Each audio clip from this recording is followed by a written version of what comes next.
दो बच्चियों की इस तरह से मौत का केस ऐसे ही दबने वाला नहीं था।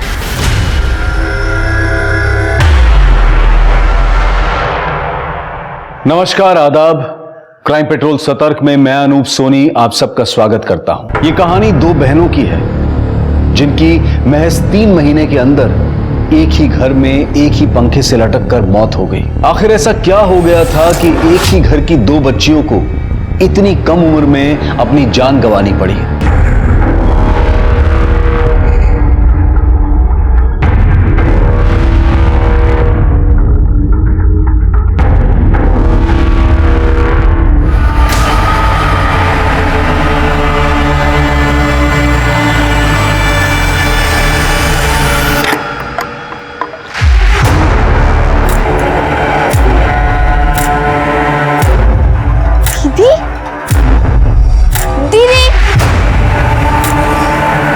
पद्मा, तुम रो काहे रही हो? क्या हुआ? कुछ नहीं। अरे बता ना दीदी, वहाँ झाड़ियों में क्या करने गई थी? वो थोड़ा चक्कर आ रहा था ना, उल्टी जैसा लग रहा था, इसलिए वहाँ चले गए थे। बट अब ठीक है। पर उल्टी करने के लिए झाड़ियों में जाने की क्या जरूरत है? यही कहीं कर लेती ना। कितना बकबक करती है अभी। चल घर, जल्दी, देर हो रही है।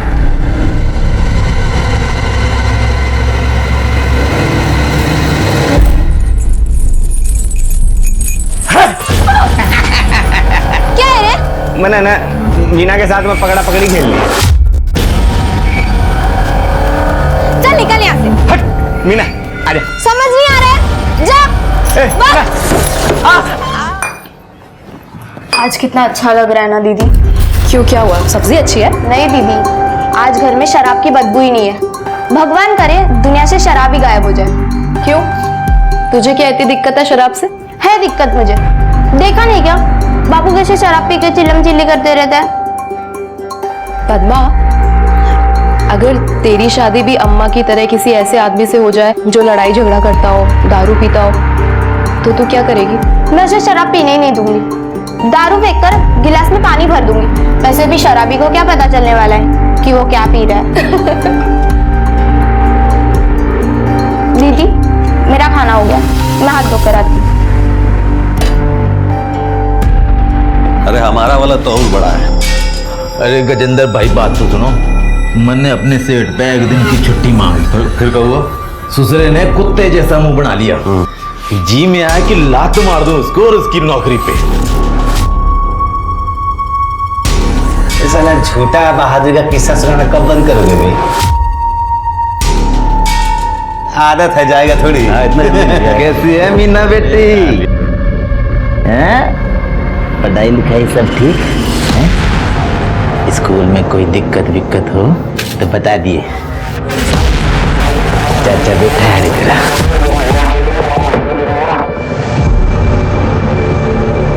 ए सुनील बाबू, चाचा भतीजे का लाड दुलार हो गया।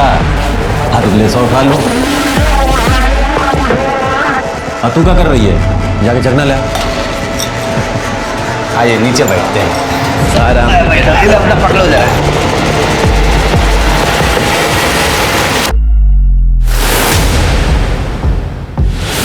दीदी, क्या ढूंढ रही हो? चना ढूंढ रही हो क्या? मैं लाती हूँ। मैं स्कूल ले गई थी तुम्हें। अपने बाप का माल समझ के ले गई थी स्कूल चखना हमरा?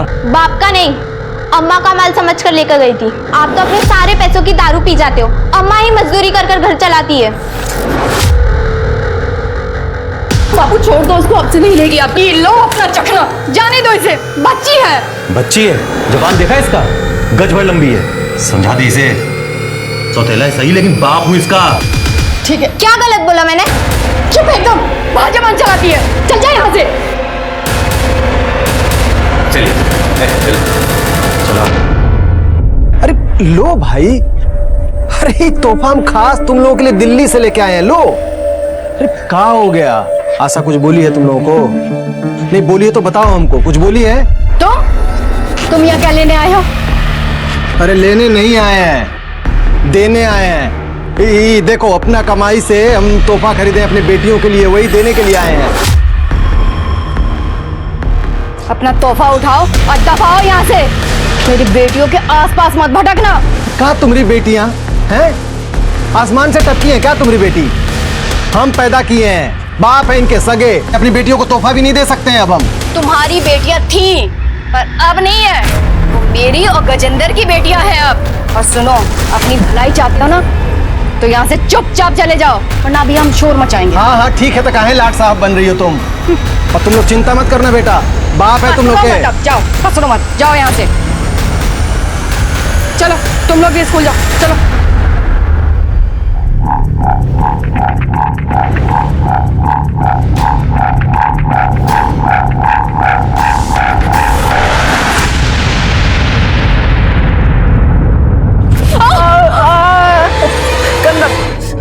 अच्छा मीना बनने से चुरी थी ना, अब मैं भी चूंगा। बचाओ! चिल्ला क्यों रही है? बचाओ! लड़की को छोड़ दे रे। चलना चलना, छोड़ दे, आजा। हाथ छोड़ मेरा। छोड़। अरे अंकल, क्या हो गया अंकल? बावड़ा सा लड़का। भाई साहब, अरे क्या करने लग रहे हो भाई साहब? अरे बावड़ा है, दिमाग क्या हो गया? ये बालक ने रोड पे छोड़ोगे यो लड़की पकड़ने के लिए? ये दिमाग ठीक ना है, इसका बावड़ा है थोड़ा सा। चल, कितनी बार मना किया, घर से बाहर मत निकल। दीदी तू ठीक है ना? ये बावला छूट कैसे गया?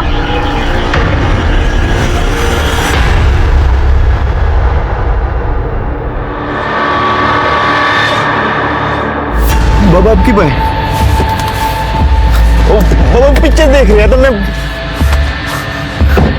अरे भाई सुनील, अब समझ आया हमारे आने का पता क्यों ना चला तन्ने? अरे कौन है भाई ये?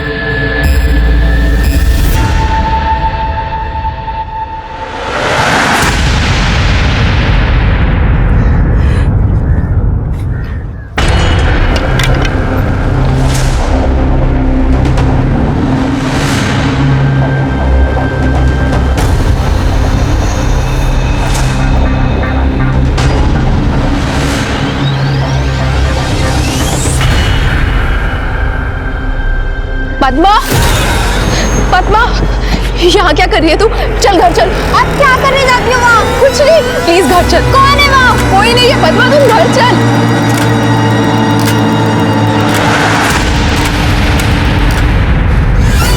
दीदी तू बताए काहे नहीं रही है? झाड़ियों के पीछे है क्या? तू वहाँ क्या करने जाती है? डरती क्यों है उस रास्ते से? तू चुप हो जा, ऐसा कुछ नहीं है। झूठ मत बोलियो, मुझे पता है तेरे साथ कुछ गलत हो रहा है। कैसे बताऊँ तुझे? तू नहीं समझेगी, बहुत छोटी है तू। छोटी नहीं हूँ मैं, सब समझ आता है। देख, या तो तू अम्मा को बता दे या फिर मैं बता दूंगी। कैसे बताऊँ अम्मा को? कोई फायदा है? तूने देखा है ना अम्मा हमारे साथ कैसे रहती है। अगर हम उनको बता भी देंगे ना तो भी वो विश्वास नहीं करेंगी।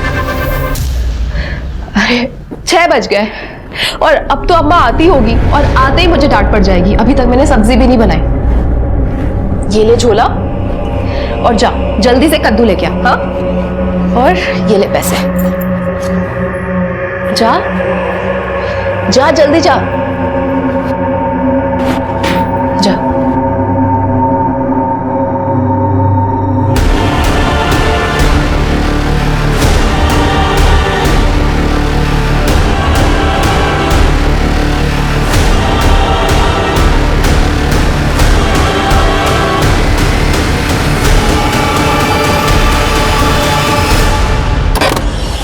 दीदी वो कर मीना मेरी बच्ची, तूने क्या किया मीना? मीना मेरी बच्ची, मीना मीना मेरी बच्ची।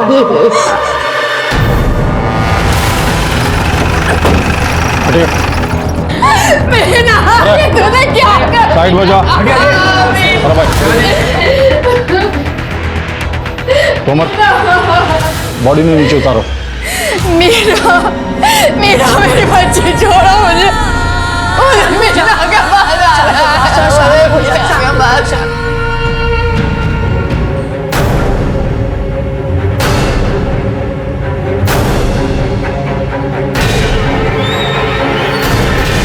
दीदी ने मुझे सब्जी लाने के लिए मार्केट भेज दिया था, पर जब मैं आई दीदी मौके से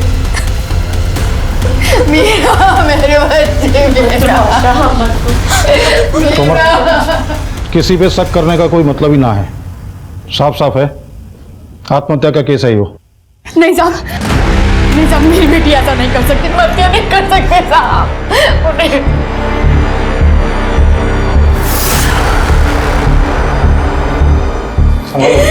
नहीं क्या कर रही हो? सही तो कहने दरोगा जी। मीना ऐसा नहीं कर सकती, मीना ऐसा नहीं कर सकती। आत्महत्या का ही केस है। नहीं मीना ऐसा नहीं कर सकती। सर हमने पूरा का पूरा घर चेक कर लिया, लेकिन कहीं कोई सुसाइड नोट जैसी चीज़ नहीं मिल रही और ना ही कोई क्लू है, ना कोई एविडेंस है सर। ठीक सर, बॉडी ने पोस्टमार्टम के लिए भिजवाओ। सर जी, मीना की पीएम रिपोर्ट आ गई है। रिपोर्ट के हिसाब से उसकी मौत 25 तारीख को शाम को 5:30 से 7 के बीच फांसी लगाने से और गले की हड्डी टूटने की वजह से हुई है। देखा, मैंने कहा था ना ये केस आत्महत्या का है। सर रिपोर्ट में एक और बात सामने आई है, मरने से पहले उसके साथ रेप हुआ है। उसकी बॉडी से सीमन के सैंपल मिले? नहीं सर, ऐसा लगता है रेपिस्ट ने कॉन्डोम यूज किया है, इसलिए कोई सैंपल नहीं मिला। अरे गई भैंस पानी में, ये लागेगी बत्ती। यो ले, शुरुआत भी होगी। जी सर, ये भी आए सर। इन्वेस्टिगेशन चल रही है। वैसे केस तो सुसाइड का ही है जी। झूठ मत बोल, मैंने पता है कि पीएम रिपोर्ट में क्या आया है, इसलिए मकारी दिखानी छोड़ और क्या करना है ये सोच, और जल्दी सोच, नहीं तो वो एनजीओ वाले हैं ना, तुम्हारे और मेरे दोनों के घर के बाहर ना धरना दे देंगे, मिट्टी पलीद हो जाएगी। यो तो मैं भी जानूं सर, पर बेरा ही नहीं पाट रहा, क्या करूं क्या ना करूं, कोई उपाय नहीं सूझ रहा है। रिश्वत दे के बढ़ती हुआ है कि दिमाग है नहीं और पीआई बना बैठा है। अरे किसी ऐसे आदमी को उठा जो अपना बचाव भी ना कर सके और जनता जनार्दन जो है ये एक्सेप्ट भी कर लेवे कि बलात्कार उसी ने करा होगा। समझ में आया या और डिटेल में समझाऊं? घना चोखा आइडिया दिया सर आपने, और मेरे धोरे एक बंदा ऐसा भी है जो बोलेगा तो बहुत कुछ, पर कोई कुछ समझ नहीं पाएगा। देख बापू, ये अंकल कितने अच्छे हैं, खोल रहे हैं उन्हें। साहब एक बार मेरी बात तो सुन लो, गलत फहमी हो गई कुछ ना कुछ। साहब इसने कुछ ना किया, बालक है। मैं नहीं जाऊंगा इनकी घर। पप्पू मुझे बचा ले पप्पू। गलत कर रहे हो साहब आप। अच्छा हो जा। अरे साहब मेरी बात तो सुनो एक बार, ये सब मामले हो गए साहब, आपको गलत फहमी हुई है साहब। साहब मेरी बात सुन लो साहब, कुछ ना किया मेरे साहब, मेरी बात सुन लो।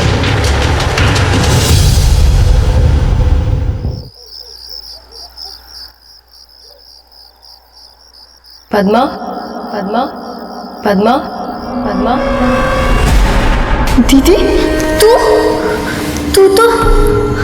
तू कैसे आ गई यहाँ? मैं यहाँ तेरे लिए आई हूँ पद्मा, ये बताने के लिए कि ये जगह तेरे लिए ठीक नहीं है। तू भाग जा यहाँ से, चली जा कहीं। चली जाओ? कहाँ चली जाओ दीदी? और तू ऐसा क्यों कह रही है? देख, ज्यादा सवाल जवाब मत कर, मैं कह रही हूँ ना, भाग जा। दीदी कहाँ जा रही है? दीदी रुक जाओ दीदी, चली जा कहीं। दीदी दीदी।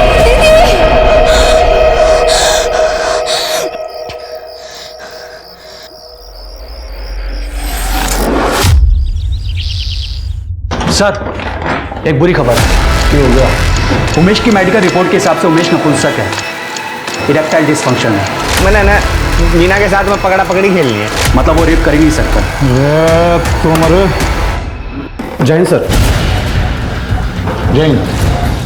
सर जी, हमने वो मीना के घर के आस पड़ोस में पूछताछ की तो पता चला कि उसकी छोटी बहन पद्मा है, बहुत होशियार बच्ची है और उसके फादर से उसकी बिल्कुल बनती नहीं। उससे पूछताछ करते हुए शायद उसको कुछ पता हो, कोई आइडिया मिले।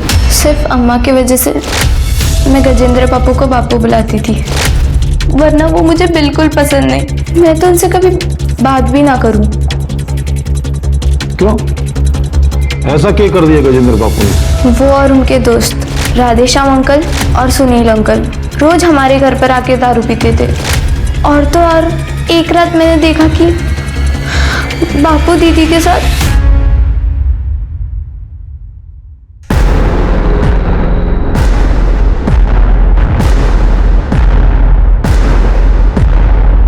ये क्या कर रहे हो? छोड़ो दीदी को।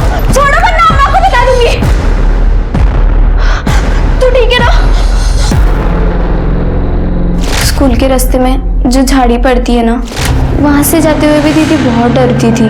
मैंने कई बार उन्हें झाड़ियों से रोते हुए निकलते देखा है। मैंने उससे पूछा भी था कि वो वहाँ क्यों जाती है। झाड़ियों के पीछे है क्या? तू वहाँ क्या करने जाती है? डरती क्यों है उस रास्ते से? तू चुप हो जा, ऐसा कुछ नहीं है। पर उसने कुछ बताया ही नहीं।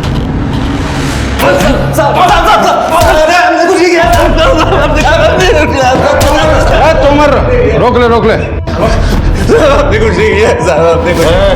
रोने धोने से कोई फायदा ना होने वाला है, लेकिन कबूल कर लेगा ना तो फायदे में रहेगा।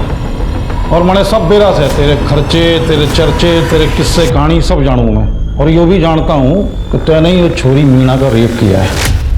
इसकी वजह से शर्म के मारे आत्महत्या कर ली उसने। मेरा सौतेले ही सही, हम बाप तो है ना उसके साथ, सगी बेटी से ज्यादा प्यार करते हैं तो। पद्मा ने जो देखा था वो क्या था? साहब ये बात सच है कि हम वो रात ज्यादा पी लिए रहे। फिर जब घर आए तो मीना आशा की चादर में सो रही थी। हमको समझ में नहीं आया, हम तो सोचे कि आशा है, लेकिन जब पद्मा ने चिल्लाया तो हमको मालूम चल गया था कि मीना है। बहुत शर्म आ रही थी साहब, मेरे आदमी ने जानबूझ के कुछ नहीं किया, वो दारू के नशे में उससे हो गया था। मुझे उसने सब कुछ सच सच बताया। साहब 5 साल हो गए हमारी शादी को, उसने गलत तरीके से छूना तो दूर की बात है, उसने नजर से देखा भी नहीं होगा कभी बच्चियों को। साहब माँ हूं मैं उनकी, ऐसा कुछ होता तो क्या मैं बर्दाश्त करती? ठीक है, गजेंद्र ने ना किया तो फिर किसने किया? क्योंकि मीना का बलात्कार तो हुआ है। मैं कैसे बता सकती हूँ साहब किसने किया? हाँ बस इतना जरूर बता सकती हूँ कि जो कोई भी है इंसान का बच्चा नहीं है साहब। मेरी बच्ची के साथ इतना गंदा काम किया। ठीक है, जाओ। कितने गिरे हुए आदमी हो तुम? तेरे को शर्म नहीं आती इतनी गंदी हरकत करते हुए? इसमें बेशर्मी की क्या बात है आशा?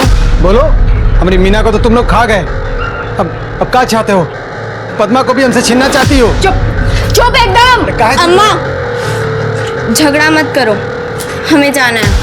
नहीं, इससे डरने की कोई जरूरत नहीं, हम है ना तेरे पास। हम डर नहीं रहे, हमें खुद जाना है। पद्मा चलो। देखा, ये है हमारी बेटी जो हमारा दर्द समझती है। तू चिंता मत कर बेटा, हम तुम्हारा पूरा ख्याल रखेंगे, हैं?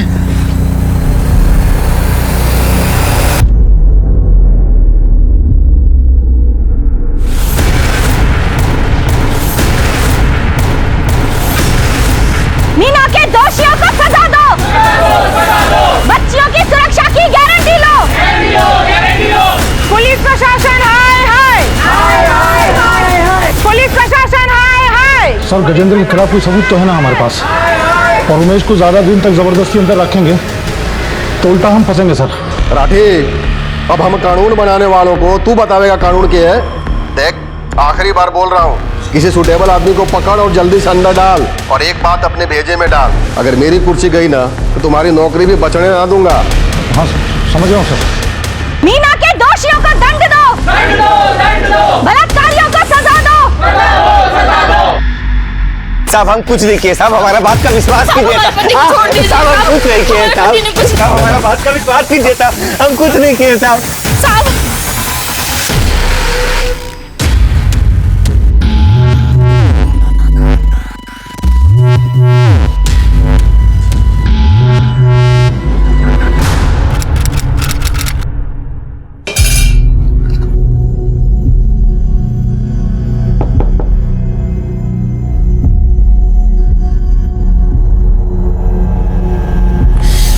पद्मा, मेरे बच्चों, तू आ गई बच्ची, मेरी बच्ची।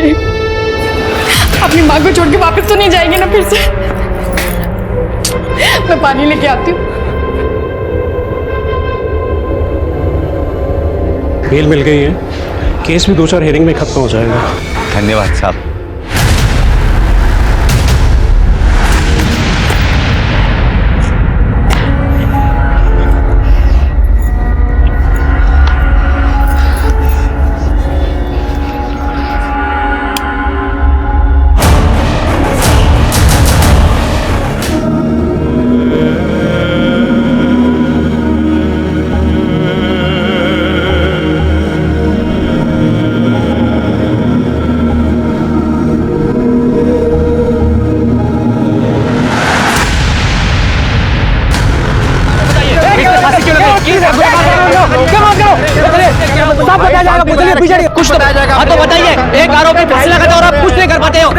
बताइए, एक मिनट दो बखेड़ा हो गया भाई, बताइए बखेड़ा हो गया। सर बताइए। क्या ये राधे श्याम के निर्दोष होने का सबूत था, या फिर वो क्राइम करने के बाद सिर्फ अपनी जिल्लत भरी जिंदगी से मुक्त होना चाहता था?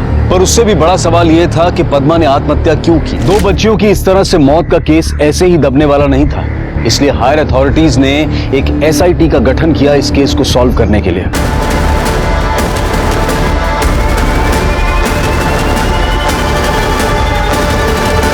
सर, ये वो पंखा है जिस पे हमारा दोनों बेटी लटक कर अपना जान दे दी।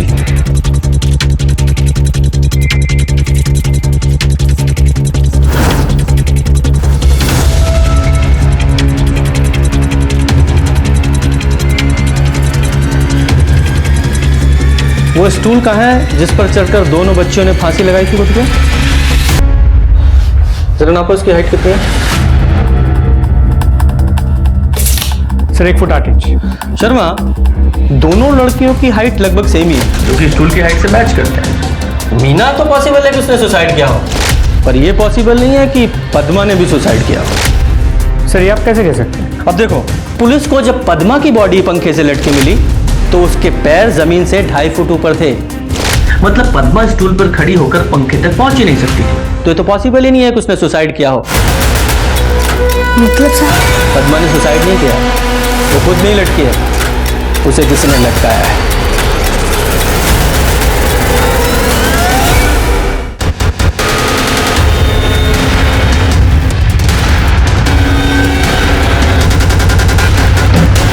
अरे तुम खड़े हो जा। और साहब, जैन साहब, वो आप लोग कल आने वाले थे ना, तो इंतजाम नहीं हो पाया स्वागत का। अरे साहब के लिए चाय नाश्ता का इंतजाम कर, बढ़िया बड़ा बढ़िया एकदम। और रहने दो, उसकी जरूरत नहीं है। अगर तुम लोग अपना काम ठीक से करते तो हमें यहाँ आने की जरूरत ही नहीं पड़ती। तीनों केस की फाइल्स और सारे एविडेंस हैंड ओवर कर दो, हमारे लिए एक रूम रेडी कराओ, और तुम्हारा एक कांस्टेबल भी हमें चाहिए। जी जी। ये मीना की पोस्टमार्टम रिपोर्ट है? ये पोस्टमार्टम रिपोर्ट है या मजाक है? और कौन है ये डॉक्टर शुक्ला जिन्होंने रिपोर्ट बनाई है? मुझे अभी के अभी शुक्ला से मिलना है। कहाँ मिलेंगे ये?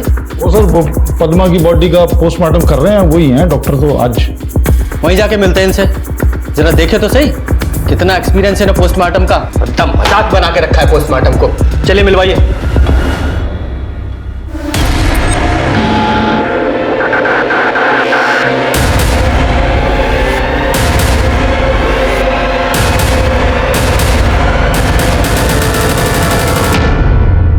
सर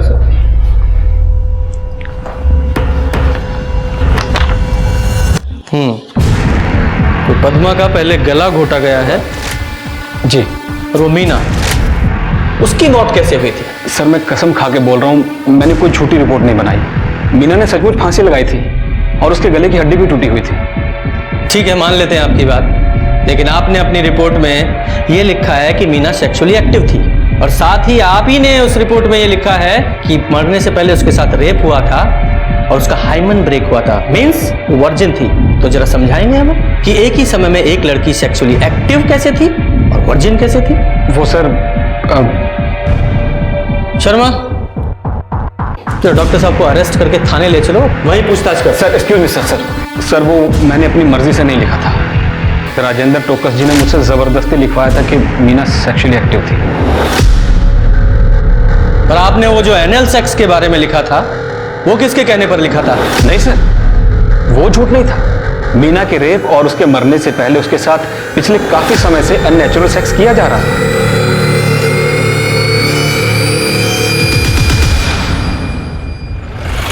ये राजेंद्र ने मीना की पोस्टमार्टम रिपोर्ट में ये झूठ क्यों लिखवाया कि वो सेक्सुअली एक्टिव थी? इसका मोटिव क्या हो सकता है?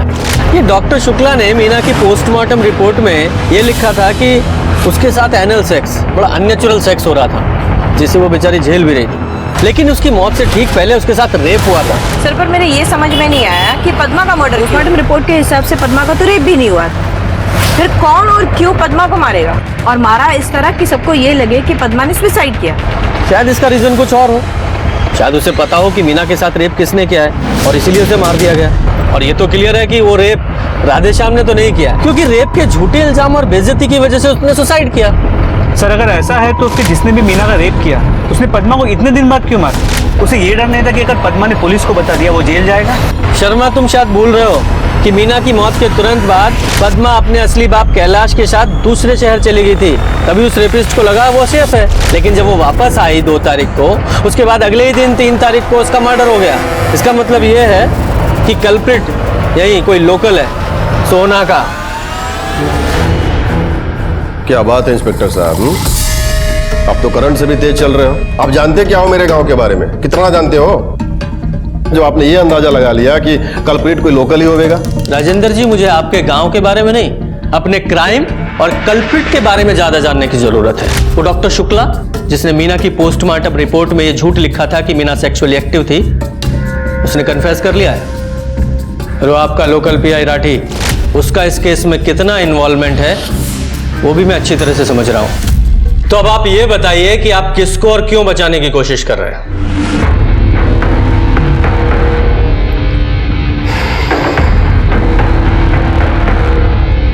ऐसा है इंस्पेक्टर साहब कि मैं किसी को बचाने की कोशिश ना कर रहा, बल्कि मैं तो ये चाह रहा हूं कि इस इलाके में जो क्राइम बढ़ता जा रहा है उसे रोका कैसे जाए, उस पर काबू कैसे पाया जाए ताकि माहौल जो है वो बिगड़ने ना पाए।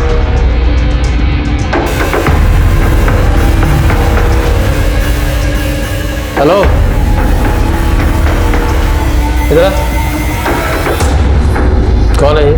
मेरा बेटा से विक्रांत।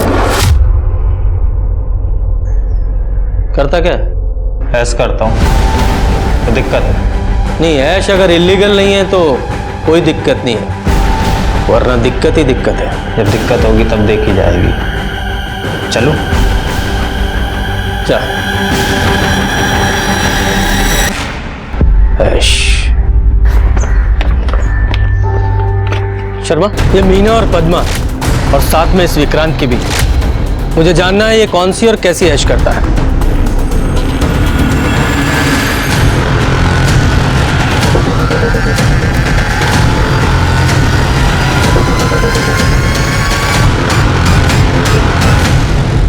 सर, मैंने पद्मा के दोस्तों से, टीचर्स से और उसके मोहल्ले वालों से पता किया। पद्मा ऐसी लड़की नहीं थी, वो काफी बहादुर लड़की थी सर। मुझे नहीं लगता वो सुसाइड करेगी। सर, मीना के पड़ोस में एक दिमागी तौर पे कमजोर लड़का रहता है, उमेश। लोगों ने कहा कि वो मीना को छेड़ा करता था और 1-2 बार उसे खींच के घर भी ले गया है। उमेश, ये वही लड़का है ना जो पद्मा के मर्डर से ठीक पहले पद्मा के घर में घुसा था और पद्मा पर अटैक किया था? जी सर। इसके अलावा एक और इंटरेस्टिंग बात पता चली। पार्षद राजेंद्र का ड्राइवर सुनील, राधेश्याम और मीना के बाप गजेंद्र का काफी अच्छा दोस्त, तीनों साथ मिलकर गजेंद्र के घर पे शराब भी पिया करते। लेकिन जब से राधेश्याम ने सुसाइड किया है ये सुनील गायब है, काम पे भी नहीं है। ढूंढो इस सुनील को और उससे पहले इस उमेश से मिलके आते हैं। साहब, बालक बुद्धि है मेरा उमेश। हाँ, 1-2 बार जरूर खींच लाया था ये मीना को खेलने खातिर। मैंने मार भी लिया, पीट भी लिया, डांट भी लिया। अब बुद्धि हो तो समझ आवे ना इसे बात। इसे समझ में नहीं आता तो तुझे तो समझ में आता है ना? कहीं ऐसा तो नहीं इसके बहाने तूने उसका फायदा उठाया हो? ये यहाँ उसे खींच लाया, तूने इसे यहाँ बांध दिया और बाद में मीना के साथ। जिसकी चाव कसम खाने को तैयार हूँ साहब। मरा मुँह देखूँ अपनी औलाद का। आप समझ नहीं सकते साहब, अपनी औलाद को ढोरों की तरह जंजीर तक बांधने में कितना जी पे जोर पड़े। ये 1-2 बार जरूर उसे ले आया था यहाँ से, पर मैं घर में ना था उस वक्त। आप चाहो तो मोहल्ले वालों तो पूछ लो। सर, पूरा घर चेक किया, कुछ नहीं है। भूख और गरीबी के अलावा क्या मिलेगा साहब यहाँ से? मैं और मेरा छोरा दोनों बेकसूर है, निर्दोष है। जब तक असली अपराधी नहीं मिल जाता हमारी नजर में कोई निर्दोष नहीं है। आई बात समझ में? सर, मीना और पद्मा दोनों की केस फाइल्स और एविडेंसेस को मैं चेक कर रहा था, तब पद्मा की केस फाइल में ये मिला है। जब पद्मा को फैन से नीचे उतारा जा रहा था उसके हाथ में ये बाल के टुकड़े फंसे हुए मिले थे। पुलिस स्टेशन है, तबेला है? इस एविडेंस को फॉरेंसिक के लिए क्यों नहीं भेजा गया अभी तक? सर, वो शायद राठी सर भूल गए होंगे। भूल गए होंगे या जानबूझकर उन्होंने भेजा? क्योंकि बहुत सारी चीजें उन्होंने इस केस में जानबूझकर नहीं की हैं। शर्मा, इसे लो, इसे प्रायोरिटी बेसिस पे डीएनए टेस्ट के लिए भेजो और सारे सस्पेक्ट से मैच कराओ। सर जी, वो मदन भी हो सकता है। मदन? ये मदन कौन है? सर, लोकल गुंडा है, आवारागर्दी करता रहता है और कई बार तो स्कूल से आते हुए मीना को छेड़ता रहता था। मदन के बारे में जब इतना सब कुछ पता था तो उसके खिलाफ एक्शन क्या लिया तुम लोगों ने?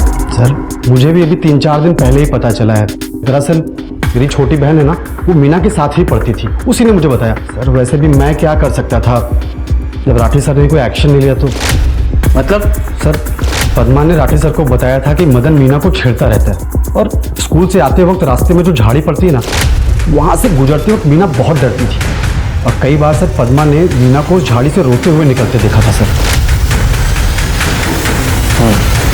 तुम लोग जाओ, उस एरिया को चेक करो और वहां का डम डाटा निकलवाओ। सारे सस्पेक्ट से मैच करके देखो किसी की लोकेशन मैच होती है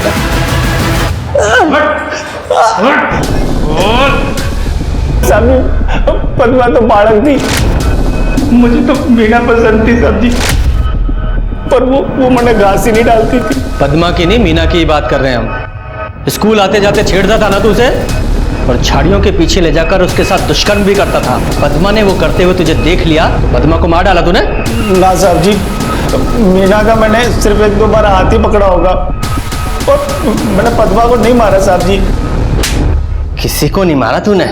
ये पद्मा के मर्डर के टाइम पे तेरे फोन की लोकेशन पद्मा के घर के पास में थी, समझा? अब बता। साहब जी, मैं मानता हूँ कि मैं उस दिन उस एरिया में था, पर साहब जी मैंने किसी को नहीं मारा।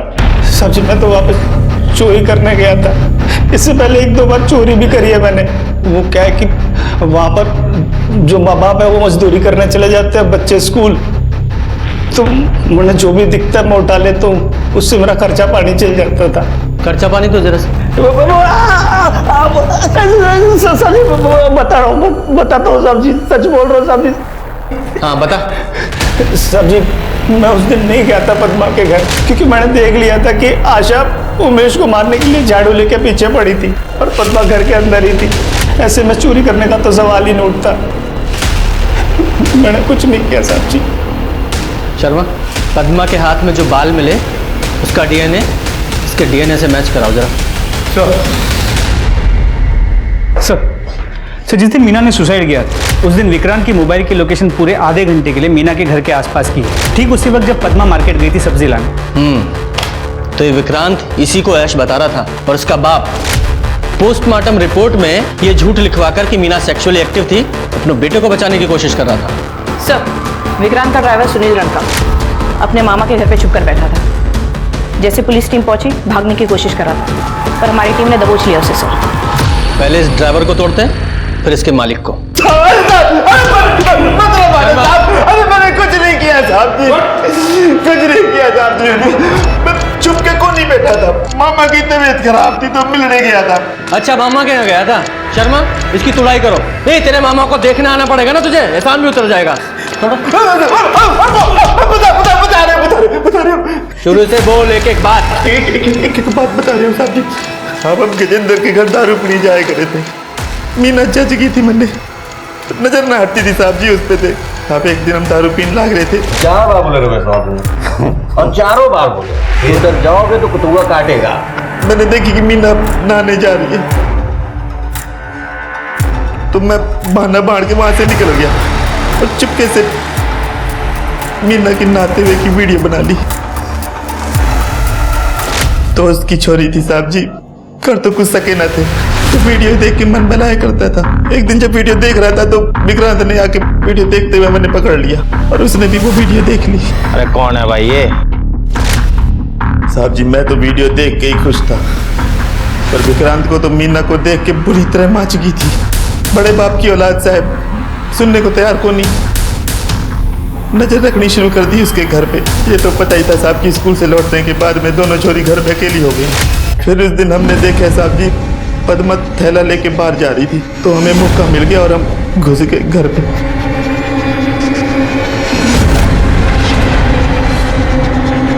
कौन हो तुम? मीना का नेकेड वीडियो देख के हमारा माथा घूम गया। मैंने वो कुछ भी करके चाहिए थी, कुछ भी। कुछ भी से तेरा मतलब है तो कुछ भी करेगा और तेरा बाप तुझे बचा लेगा?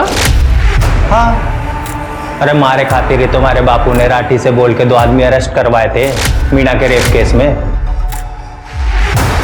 इसने भी तो पैसे लिए थे, तभी तो अंडरग्राउंड हुआ था ये। वो तो आप आ गए सर जी, तो भसड़ मच गई, वरना तो सब नॉर्मल ही था, ठीक ही चल रहा था। अच्छा, और तुझे अब तो समझ में आ गया ना कि तेरा बाप भी अब तुझे नहीं बचा सकता। और सुन, मीना का रेप करने से पहले तूने उसके साथ कई बार अप्राकृतिक संबंध बनाए थे, हैं? बोल। क्या बोल रहा है सर जी? प्योर मर्द आदमी हूँ, सब गंदे शौक मैं ना रखता। हाँ, उस दिन पहली बार और आखिरी बार मैंने मीना के साथ सेक्स किया था, वो भी तबीयत से, नॉर्मल तरीके से, कॉन्डम लगा के। यकीन ना हो रहा? खुद देख लो, किसी ने तो रिकॉर्ड किया था।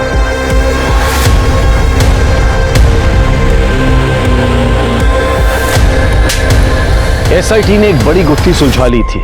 मीना का बलात्कार करने वाले विक्रांत पांडे को अरेस्ट कर लिया गया था। राजन पांडे और अजीत राठी को केस को कवर अप करने और राधे श्याम के अबेटमेंट ऑफ सुसाइड के जुर्म में गिरफ्तार किया गया है। सुनील रंका भी मीना के अश्लील वीडियो बनाने के लिए और क्राइम में मदद करने के लिए अरेस्ट हुआ। अजीत राठी पर इंक्वायरी बिठाई गई है, पर मीना की मौत ने और कई क्राइम्स को एसआईटी के सामने ला दिया था। एसआईटी को अब यह पता करना था कि रेप से पहले मीना को कौन सेक्सुअली अब्यूज करता था और पद्मा का मर्डर किसने किया था और क्यों। जिस समय पद्मा का मर्डर हुआ, ये सुनील अपने मामा के यहाँ गया हुआ था दूसरे गांव में, और ये विक्रांत ये दिल्ली गया हुआ था, ये कंफर्म हो चुका है। और ये आशा और ये दीपक ये दोनों तो पुलिस स्टेशन में ही थे, और ये उमेश ये अपने घर पे चेन से बंधा हुआ था, और ये गजेंद्र ये कंस्ट्रक्शन साइट पर था। तो पद्मा को मार कौन सकता है? सर, हो सकता है इनमें से किसी ने किया हो या करवाया हो जानबूझकर, और फिर अपनी लोकेशन चेंज कर दी। वैसे भी आजकल लोगों को पता ही है, पुलिस सबसे पहले चेक करती है तो सिर्फ लोकेशन ही चेक करती है। सर ठीक है सर, पद्मा के हाथ में मिले बाल का डीएनए गजेंद्र, आशा, सुनील, विक्रांत या मदन इनमें से किसी के भी डीएनए के साथ मैच नहीं करता, लेकिन इतना कंफर्म हुआ है कि ये बाल किसी आदमी का है। लेकिन ये आदमी है कौन? सर, मैंने डम डेटा चेक किया। पद्मा की मौत के वक्त मदन के अलावा वहां पर एक और आदमी मौजूद था। कौन है वो? तेरे मोबाइल का इंटरनेट यूजेज चेक किया हमने, बहुत चाइल्ड पॉर्न देखता है तू, बच्चों के गंदे वीडियो। हाँ साहब, मोबाइल में फ्री में मिलता है तो हम ही थोड़े देखते हैं, सभी लोग देखते हैं। लेकिन पद्मा की डेड बॉडी के हाथ में जो बाल मिले हैं वो सभी के नहीं, वो तेरे हैं। और पद्मा के मर्डर के टाइम पे तेरी मोबाइल लोकेशन पद्मा के घर पे ही है। और तो और वो मीना स्कूल के रास्ते में जिस झाड़ी को पार करते हुए डरती थी, वहां भी तेरी मोबाइल लोकेशन ट्रेस हुई है। तू ही था जो उसके साथ उन झाड़ियों में कुकर्म करता था। वो मदन से नहीं, तुझसे डरती थी, अपने सगे बाप से। सब बोल, सब हमारी बात बताते हैं। दरअसल साहब, बच्चा वाला सब फोरन वीडियो देख देख के ना दिमाग खराब हो गया था साहब। क्या करते, कोई तो चाहिए था ना हमको, तो हमको मीना का याद आया। वैसे भी वो हमारी बेटी थी नहीं साहब, मीना और पद्मा वो असवा का कोनो चक्कर था, उससे पैदा हुई थी। यही सोच के हम उसको रास्ते में रोकना शुरू किया साहब, और पहली बार उसको झाड़ी में लेके गए। मीना, आप यहाँ क्या कर रहे हैं? तुम्हारे लिए ही आए हैं, तुम्हारे लिए एक तोहफा लेके आए थे, वही देना था। आओ ना, आओ देखो तोहफा। हाँ आओ ना, दिखाते हैं। नहीं नहीं, हमें नहीं चाहिए तोहफा। तो ऐसे समझ लीजिए साहब कि हमको एक तरह से उसका लत लग गया था, उसके बिना मन ही नहीं लगता था। तो फिर हमारा ध्यान वो पद्मा पर गया। हमने वो राठी साहब को बोल के आशा पर दबाव बनवाया और जबरदस्ती पद्मा को अपने घर लेके गए। और फिर इंसान नहीं है तू, जानवर है, जानवर। बल्कि जानवर भी नहीं है, वो भी अपने बच्चों पे तरस खाते हैं, लेकिन तू आगे बोल। क्या बोले साहब, वो तो कुछ कर ही नहीं सकती थी ना, तो क्या करते उसके साथ। 12 साल का बच्ची थी, कुछ समझती ही नहीं थी, तो उसके साथ हमने खाली मौखिक संभोग किया। वही करवाते थे उससे। तो एक दिन हमको बिना बताए वो घर से भाग गई, तो हम डर गए साहब कि अगर वो जाके अश्वा को बता देगी तो उसका पति तो हमको जान से मार देता था। यही पता करने के लिए हम आशा के घर गए और देखे कि वो बावला उमेश का रिपोर्ट लिखवाने के लिए पुलिस स्टेशन जा रही थी आशा। तो हम घर में घुस गए और फिर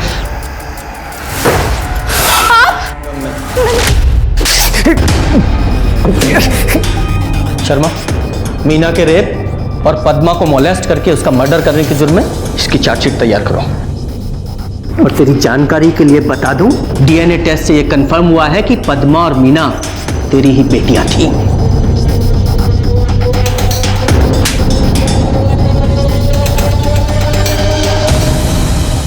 मीना ने आत्महत्या भले ही अपने रेप की बात की थी जो कि विक्रांत ने किया था, लेकिन मीना का हौसला तो अपने पिता कैलाश के हाथों ही टूटना शुरू हो गया था। रेप तो मीना की गरिमा और उसके मासूम जिस्म पर आखिरी वार था और उसकी हिम्मत जवाब दे गई।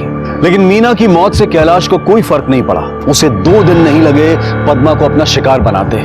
मीना और पद्मा की कहानी जानने के बाद यही निष्कर्ष निकलता है कि कई बार आप अपने अपनों पर भी आंख मूंदकर भरोसा नहीं कर सकते। ऐसे केसेस में कभी कभी लगता है कि आखिर क्या गलत किया इन मासूमों ने। जान देना कभी भी किसी समस्या का समाधान नहीं हो सकता, लेकिन समाधान ढूंढना बच्चों की जिम्मेदारी नहीं है, बल्कि हमारी जिम्मेदारी है। देखते हैं हमारे आज के एपिसोड की दूसरी कहानी।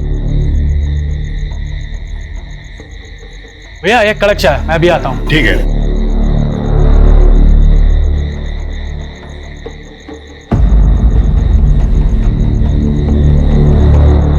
चाय।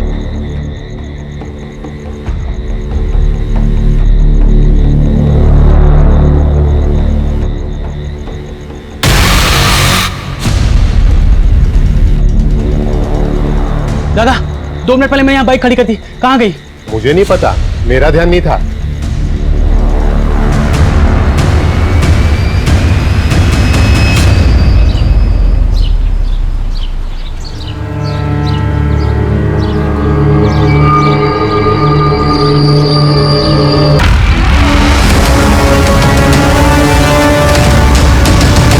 इंसान कभी कभी कुछ भयानक चीजें इतनी आसानी से कर बैठता है कि मानो उसे इस बात का अंदाजा ही ना हो कि इसका अंजाम उसे ही भुगतना पड़ेगा। अनीता के घर एक एक्सीडेंट हुआ जहां उसका पति अपनी ही गलती की वजह से मौत के घाट उतर गया। एक तरफ यह हादसा हुआ और वहीं दूसरी तरफ एक दिल दहला देने वाली घटना जहां 2 लाशें तो मिली, लेकिन उनके सर बड़ी बेरहमी से काट दिए गए थे। ऐसे ही दिल दहला देने वाले और दिमाग को उलझा देने वाले क्राइम पेट्रोल सतर्क के आज के केस में मैं अनूप सोनी आपका स्वागत करता हूं।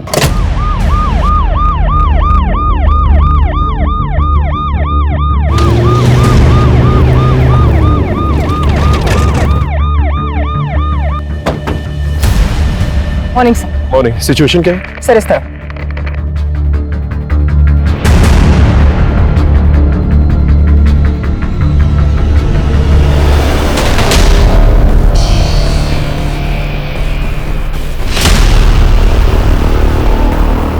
कुछ आइडेंटिफिकेशन मिली?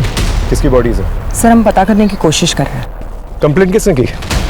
जी हमने तो बस इतना ही देखा था, तो घबरा के हमने अपने पति को बताया तो उन्होंने आप लोग को बुला लिया। और किसी को भी आते जाते नहीं देखा? जी नहीं। ये जगह किसकी है? ये वो सनी सिंह साहब की। ठीक है, आप जा सकते। यादव, इस सनी सिंह के बारे में पता करो और इन बॉडीज के कटे हुए सरों को जल्द से जल्द ढूंढो। इस पूरे एरिया को छान मारो, देखो कुछ और मिलता है कि नहीं। जी सर। सर किसी ने 2 बहनों की मिसिंग कंप्लेंट लिखवाई है।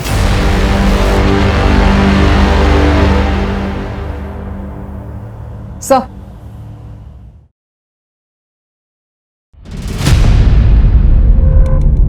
बैठिए।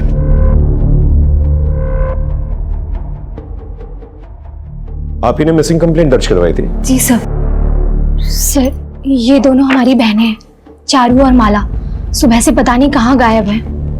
हम जब इनके घर पर गए तो दरवाजा अंदर से बंद था। माला, चारू, अरे अब तक सो रही हो क्या तुम दोनों? दरवाजा खोलो भाई। माला,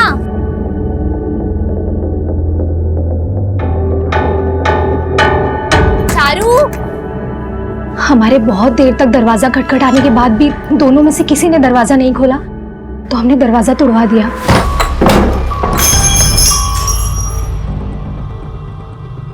चारू, माला, चारू, माला,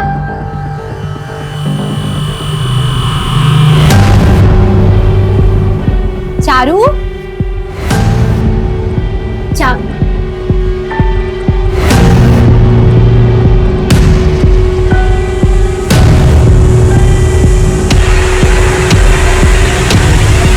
जब हम अंदर गए तो अंदर कोई भी नहीं था। हम लोग आज शहर जाने वाले थे खरीदारी करने के लिए, पता नहीं दोनों कहाँ चली गई। आप आइए हमारे साथ।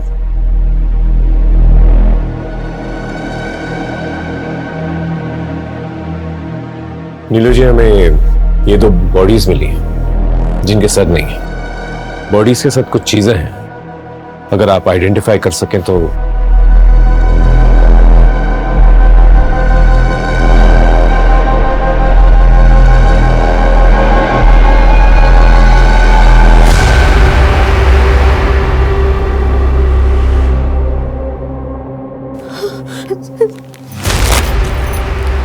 सर ये तो मेरी बहनों के।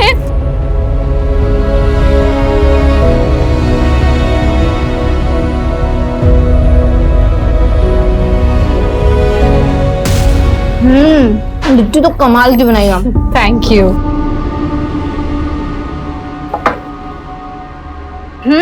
आ गई मैडम। ये लो, अब फटाफट से नाश्ता कर लो, फिर मुझे घर के लिए भी निकलना है। ये लो। अब देखो महारानी के नखरे कैसे शुरू होंगे। चारू दी, इस बार ना वो हल्दी वाला दूध मत देना। बचपन में मुझे जुकाम ज्यादा रहता था, पर इसका मतलब ये नहीं है कि आप जिंदगी भर वो हल्दी वाला दूध पिलाते ही रहोगे। अच्छा, तो मैडम क्या पियेंगी आप? शहर में मिलता है ना चॉकलेट, क्या बोलते हैं उसको? Hot chocolate. अच्छा, हॉट चॉकलेट। तुझे बड़ा पता है हॉट चॉकलेट के बारे में? किसके साथ पीने गई थी? किसी के भी साथ नहीं। और क्या आप लोग किसी के साथ जाओगे तब मालूम पड़ेगा। ऐसा ना कुछ नहीं होता है। याद रखना, वकीलों से ज्यादा देर तक सच छुप नहीं सकता।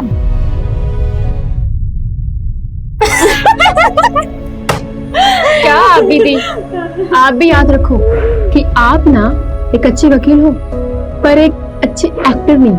तो आप भी याद रखो कि आप भी अच्छी एक्टर नहीं हो। जब किसी के साथ डेट शेट पे जाओ ना, तो नीरू दीदी सामने से ना आके बताऊंगी। गुड, चल अब ये फाइल चेक कर, तब तक मैं तेरे लिए हल्दी वाला दूध लेके आती हूँ।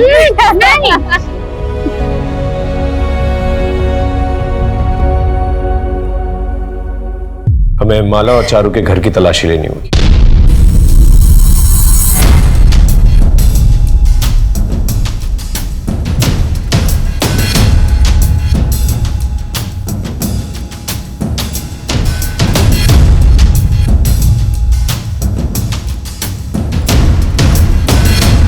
सुमन, लगता है चारू और माला को जबरदस्ती लेकर गए हैं।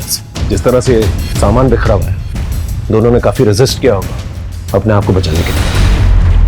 सर, लेकिन घर का मेन दरवाजा अंदर से बंद था और ये इकलौती खिड़की है जहां से अंदर या बाहर आ जा सकते हैं, क्योंकि बाकी सारे खिड़कियों पे ग्रिल लगे हुए हैं और ये खिड़की खुली हुई थी।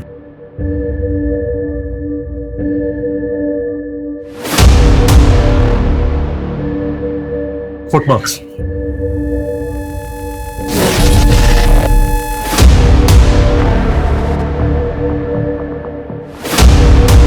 ये जो कोई भी था इसी खिड़की से बाहर आया होगा। एविडेंस है, एरिया को सील करो। Right sir. माँ बैठो, मैं आता हूँ। बैठो, मैं आता हूँ। साहब मैं जीतू, मैं यहीं पे रहता हूँ। चारू और माला के बारे में कुछ पता चला? क्या वो 2 लाशें उन्हीं की थी? अभी फिलहाल छानबीन चल रही है। तो जानते हो इनके बारे में? साहब कल रात तकरीबन 11 बजे चारू घर पे आई थी चीनी लेने के लिए। उसने कहा कि उसे देर रात तक काम करते हुए चाय पीने की आदत है। तब तो सब कुछ नॉर्मल था सर, और आज सुबह अचानक से ये सब कुछ हो गया, पता ही नहीं चला। कभी कुछ अजीब देखा या सुना हो? नहीं साहब, ऐसा कुछ नहीं। ठीक।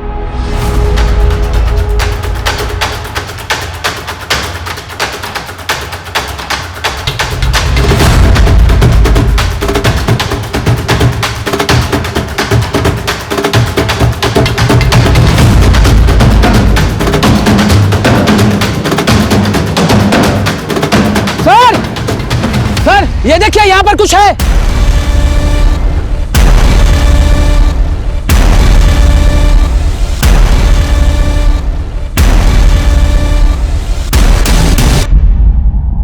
आपके बाइक की कोई ऐसी निशानी जिससे उसे पहचाना जा सके? क्योंकि चोरी करने वाले सबसे पहले नंबर प्लेट चेंज करते हैं। जी मेरी बाइक के पीछे साइड में थोड़ा सा डेंट और आगे खोपड़ी का स्टिकर लगा हुआ है। आप घर जाइए, बाइक के बारे में कुछ भी पता चलता है तो हम आपको इन्फॉर्म करेंगे।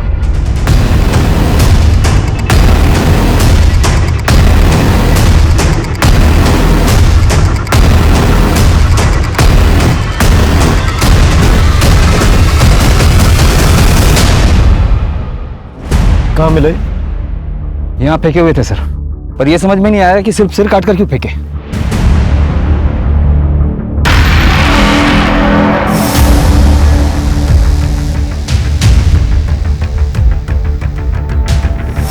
यादव,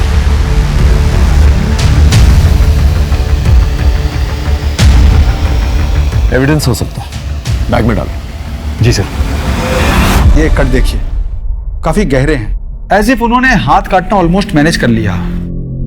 और वो जो दूसरी वाली बॉडी है ना, उसकी थाई पे बहुत ज्यादा वार किया गया। ऐसा लगता है जैसे खूनी उन्हें काटना तो चाहता था, लेकिन शायद हथियार उतना शार्प नहीं रहा होगा। अगर किलर बॉडी पार्ट्स काटना चाहता था तो उस सबका काम अधूरा क्यों छोड़ दिया? कुछ तो जरूर हुआ होगा वहां। सर मैंने गांव में दोनों बहनों के बारे में पूछताछ की, काफी क्रांतिकारी थी दोनों। गांव में बहुत सारे लोगों पे केस किए थे उन्होंने, लेकिन गरीब लोग के लिए फ्री में लड़ती थी। काफी लोग परेशान थे उन दोनों से। अब तो काफी दुश्मन हुए थे। इन सारे केसेस की लिस्ट निकाल। जी सर। सर मैं अंदर आ सकती हूँ? आइए बैठिए। मुझे तो अभी तक इस बात का यकीन नहीं हो रहा है कि कोई मेरी बहनों के साथ ऐसा कर सकता है।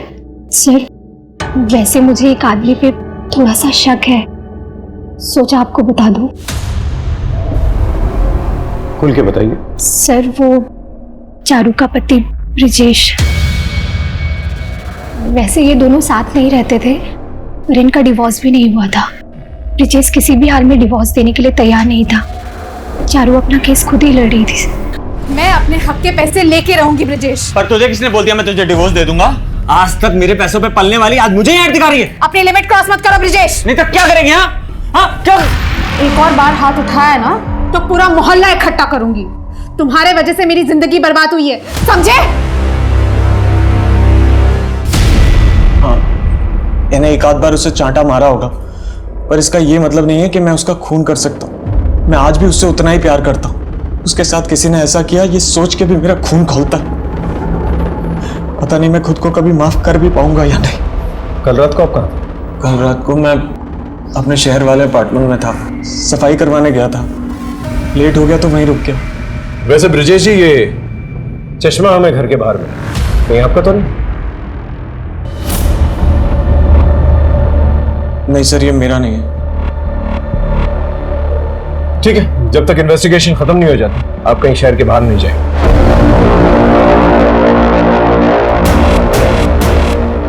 ब्रिजेश मुझे कुछ गड़बड़ लग रहा है, इसका स्टेटमेंट वेरीफाई करा। जी सर, मैं इसकी पर्सनल हिस्ट्री निकलवाता हूँ।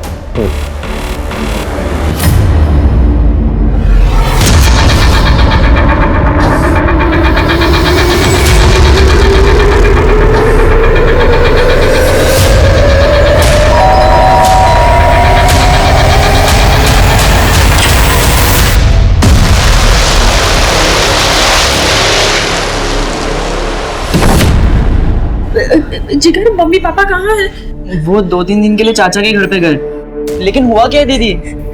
जिगर अजीत मुझे दारू के नशे में बहुत मार रहा था। उसके हाथ में चाकू था, मैंने कुछ नहीं किया। जिगर अजीत मर गया। शांत हो जा। इसके बारे में किस किस को पता है? आगे से जैसा मैं कहूंगा वैसा ही करना।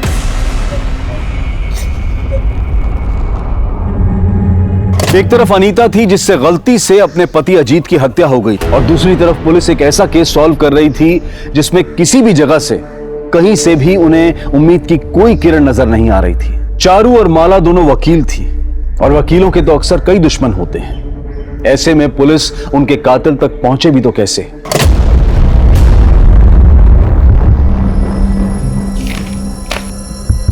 चारू और माला ने काफी लोगों के खिलाफ केस फाइल करके रखे थे, काफी दुश्मन थे दोनों के। सर, और चारू और माला की लाश हमें जिस जगह मिली, उस जगह के मालिक सनी सिंह के खिलाफ भी दोनों बहनों ने केस की थी, इल्लीगल माइनिंग के लिए। एक एनजीओ की तरफ से सनी सिंह के खिलाफ केस लड़ रही थी। उठा के लेके आओ सनी सिंह को। सर मैं सनी सिंह से मिलने के लिए गई थी, लेकिन वहां जाके पता चला कि वो काफी दिनों से दिल्ली गया हुआ है। मैंने उसे कॉल करके इन 2 मर्डर्स के बारे में पूछताछ की, लेकिन उसका कहना है कि उसका इस मर्डर से कोई लेना देना नहीं। इनफैक्ट जो केस एनजीओ ने किया था वो भी एनजीओ वापस ले रहा है, क्योंकि सारा काम लीगली चल रहा है। लेकिन फिर भी उससे कहो केस के सिलसिले में मिलना बहुत जरूरी, जितनी जल्दी हो सके वापस आए। सर, जिस रात चारू और माला की हत्या हुई थी उस रात चारू का पति ब्रिजेश अपने शहर वाले मकान पर ही था। हमने उस अपार्टमेंट के वॉचमैन और पड़ोसी से भी वेरीफाई किया है। सर ये एक और नई फाइल मिली है। चारू और माला एक और केस लड़ रही थी किसी निर्मला जनरल स्टोर्स के खिलाफ। दुकानदार का नाम है सुखीलाल। किसी दीनू नाम के आदमी के लिए केस लड़ रही थी। एक काम, चारू और माला जिन जिन लोगों के खिलाफ केस लड़ रही थी उनकी एक लिस्ट बनाओ, एक एक करके सबसे मिलते हैं। शुरुआत इस निर्मला जनरल स्टोर से करते हैं। दीनू को फोन करके कहो कि दुकान के पास आकर मिले। जी सर। जी साहब, हमने सुखीलाल पे केस किया था और साहब इसी वजह से एक दिन चारू दीदी, माला दीदी और सुखीलाल के बीच में काफी नोकझोंक भी हो गई थी। आप ऐसे कैसे सरकारी राशन ऊंचे दाम में बेच सकते हैं? राशन ब्लैक करना जुर्म है, आपको पता है ना? ऐसे में तो गरीब इंसान भूखा ही मरेगा ना। मेरी दुकान, मेरा सामान, मैं सामान ब्लैक में बेचूं या व्हाइट में? सेटलमेंट करो और खत्म करो इसे। सेटलमेंट करने से तुम्हारी नीयत नहीं बदलेगी। इस बार तैयार रहना इस केस को हारने के लिए। अरे इससे घटिया आदमी हम आज तक नहीं देखे। चुप कर, तो समझा? लेडीज है इसलिए कुछ नहीं बोल रहा, वरना तुझे तो मैं अपनी भाषा में समझाता। धमकी किसको दे रहे हैं आप? अब तो आप देखिए सुखीलाल जी, अब तो ना आपको दिन में तारे दिखा के छोड़ेंगे हम। पर मेहरबानी करके आप हमारा नाम मत लेना साहब, वरना ये सुखीलाल पता नहीं हमारा क्या असर करेगा। तुम घबराओ मत, जा सकते हो। जी साहब।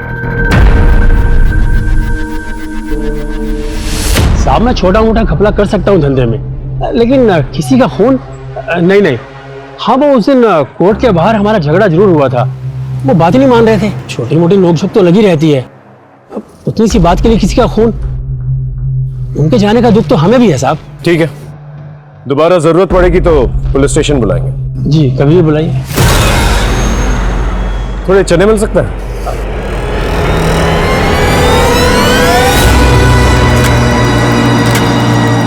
थैली नहीं है? बड़ी है। बड़ी चलेगी ना? 20 के दे दूं? हाँ 20 के चलेंगे। ये लीजिए, शुक्रिया।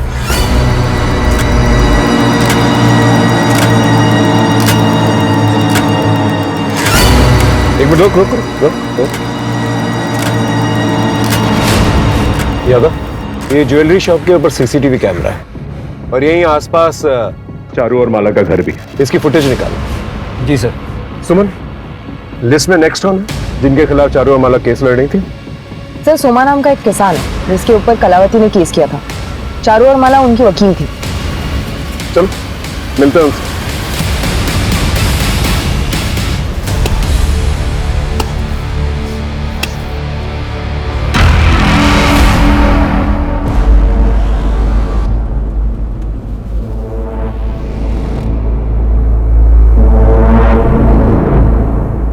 सोमा। जी साहब, क्या हुआ? फोन हुआ चारू और माला का। जानते तो उन्हें? कल रात कहाँ थे? साहब मैं झूठ नहीं बोलूंगा, कल रात में गया था उनसे मिलने। डिटेल में बताओ। मैं इतना अमीर किसान नहीं हूँ चारू बहन कि किसी वकील पे खर्चा कर सकूं, और इस बार तो फसल भी कम हुई है। किसी तरह ये केस बंद हो जाए, ऐसा कुछ कर दीजिए। मैं आपके आगे हाथ जोड़ता हूँ। तुमने कलावती यादव के खेत में 20 मीटर अंदर तक कब्जा किया हुआ है। क्या तुम ये जानते हो कि वो तुमसे भी ज्यादा गरीब किसान है? तुम्हारी इस ज्यादागिरी की वजह से उसे कितना नुकसान हुआ है, तुम्हें कुछ एहसास भी है इस चीज का? अगर इतनी चिंता है तो जमीन वापस लौटा दूं, क्योंकि ये केस तो हम जीत के रहेंगे।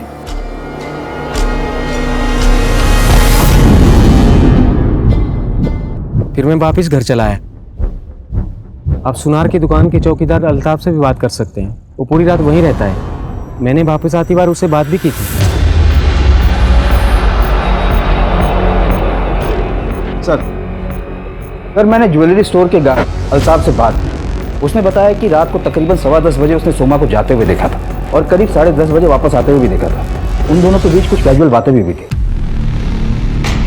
और पड़ोसी जीतू का कहना है कि तकरीबन 11 बजे चारू चीनी मांगने आई थी। इसका मतलब जो कुछ भी हुआ 11 बजे के बाद ही। सर डिटेल पोस्टमार्टम रिपोर्ट आने में थोड़ा वक्त लगेगा, लेकिन इनिशियल रिपोर्ट के मुताबिक चारू और माला की हत्या 11 से 12 के बीच में हुई थी। सर वो मेरे पति। आप पहले शांत हो जाइए, पानी पीजिए और सोच के अच्छे से बताइए आपके पति के साथ क्या हुआ है। सर वो मेरे पति दारू के नशे में थे, वो गिर गए। मतलब उन्हें चोट आई है? सर उनको सर में चोट आई थी और वो मर गए। क्या? सर मेरे पति को मेरे भाई जिगर ने मार डाला।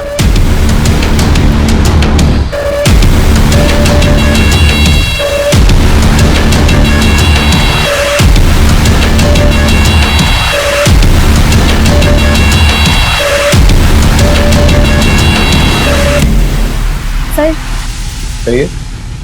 मुझे आपसे माला के बारे में कुछ बात करनी थी। कहिए। मैं माला की दोस्त हूँ। कुछ ही दिन पहले मैंने माला से ये बुक ली थी पढ़ने के लिए और मैंने आज ही से पढ़ना शुरू किया है और इसमें से मुझे ये मिला।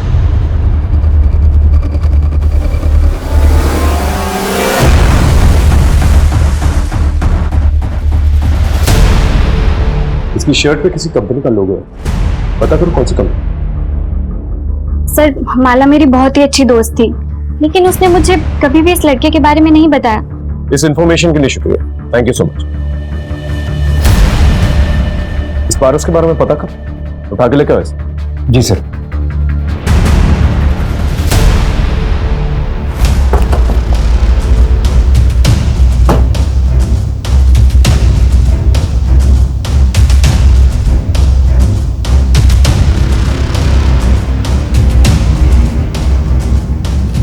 थाने चलेगा या यहीं पूछताछ करूं?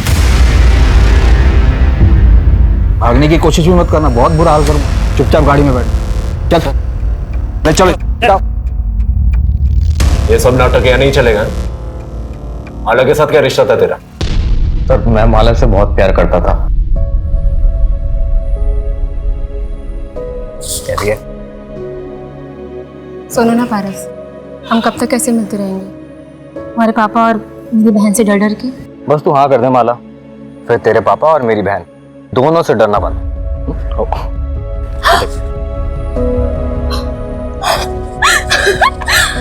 असली डायमंड है। असली डायमंड तो तू है। जिससे इतना प्यार करते थे उसका खून हो जाता है, उसकी खबर तक नहीं लेनी चाहिए। पुलिस से मिलने क्यों नहीं आए? सर वो मैं बहुत डर गया था। वैसे भी मैं और माला छुप छुप कर मिलते थे और चारू दीदी को भी हमारे बारे में कुछ नहीं पता था। डर क्यों गया था? खून तूने किया? नहीं सर, मैंने कुछ नहीं किया। और सर जिस रात खून हुआ था उस रात मैं शहर गया हुआ था, होटल में भी रुका था, आप चाहे तो चेक कर सकते हैं। चारू और माला का फोन गायब है। आखिरी बार माला के नंबर पे कब फोन किया था? सर दरअसल वो और मैं उसके एक दूसरे फोन पर बात करते थे। वो एक सीक्रेट नंबर था और वो हमेशा अपने अलमारी के चोर खाने में उसे छुपा के रखती थी। हमेशा वही कॉल करती थी सर। चारू का घर चेक करो, अरे सीक्रेट मोबाइल के बारे में पता करो। जी सर।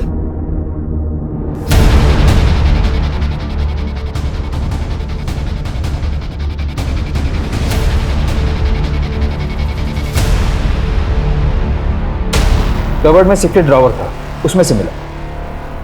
इसमें तो सिर्फ पारस के मैसेजेस और एक अननोन नंबर से मैसेजेस और कॉल्स हैं। सर मुझे लगता है कोई लड़का माला को परेशान करता था और माला ने बहुत ही स्ट्रिक्ट वार्निंग दी थी उसे मैसेज के थ्रू। फिर भी उस लड़के ने माला से फ्लर्ट करना बंद नहीं किया था। लेकिन ये नंबर तो सिर्फ पारस के पास था। सर फॉरेंसिक लैब से फोन आया था, हमें उनसे मिलने के लिए जाना होगा।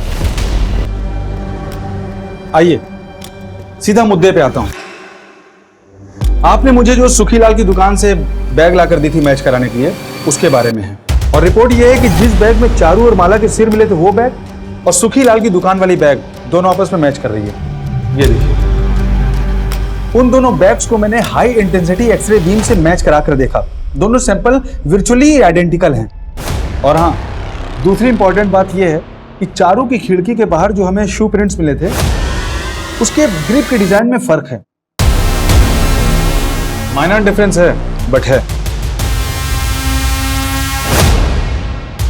ये तभी हो सकता है जब मोची से ठीक करवाते वक्त ये टैंपर हुआ या फिर ये बुरी तरह से घिस गया।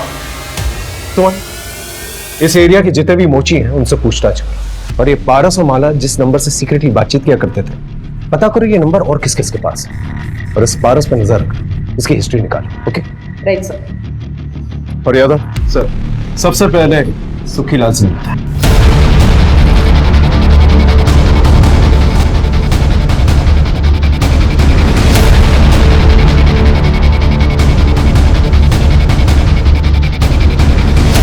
चेक करो। क्या हुआ साहब? क्या ढूंढ रहे हो साहब? अरे साहब, किराने की दुकान है ये, खाने पीने के सामान के अलावा और कुछ नहीं मिलेगा यहाँ पर। अभी पता चल जाएगा। सर ये देखिए, क्लोरोफॉर्म। क्लोरोफॉर्म भी बेचते हैं। गाड़ी में बिठा उसे, ठीक है? चल साहब, मैं सच कह रहा हूँ, मैंने कुछ नहीं किया। ये ऐसे नहीं बोलेगा, इसकी अच्छी तरह से खातिरदारी करो जब तक ये सच ना उगले। साहब सर पूरी एरिया में सिर्फ 3 मोची हैं। से पूछताछ की तो एक बात पता चली। क्या? सर ये जो जीतू शुक्ला है, चारू का नेबर, जिसने हमें बताया था कि चारू उसके घर पे रात के 11 बजे गई थी चीनी लेने के लिए। उसने अपने जूते रिपेयर करवाए थे 2 दिन पहले। इस जीतू की छानबीन कर। जी सर। सर एक और बात, दोनों बहनों की कॉल रिकॉर्ड्स आ गई। मैंने चेक किया तो पता चला कि माला को अल्ताफ मैसेजेस करके परेशान करता था। अल्ताफ को? वो ज्वेलरी शॉप वाला वॉचमैन? जी सर। हाँ साहब, मैं उसको मैसेजेस करता था क्योंकि मुझे वो बहुत पसंद थी। मैं उसको बहुत प्यार करता था साहब। मैं उसको नहीं मार सकता। आप चाहे तो सीसीटीवी फुटेज देख लो, मैं पूरी रात वहीं पे था। सर आपने जो हमें नंबर दिया था हमने उसे ट्रैक कर लिया, हम उसी का पीछा कर रहे हैं। किसी भी कीमत पे यहाँ से जाना नहीं चाहिए। अपने जीजा का खून करके भागा है। Okay sir. सर ट्रैकिंग से पता चल रहा है कि जिगर आगे वाली बस में ट्रेवल कर रहा है।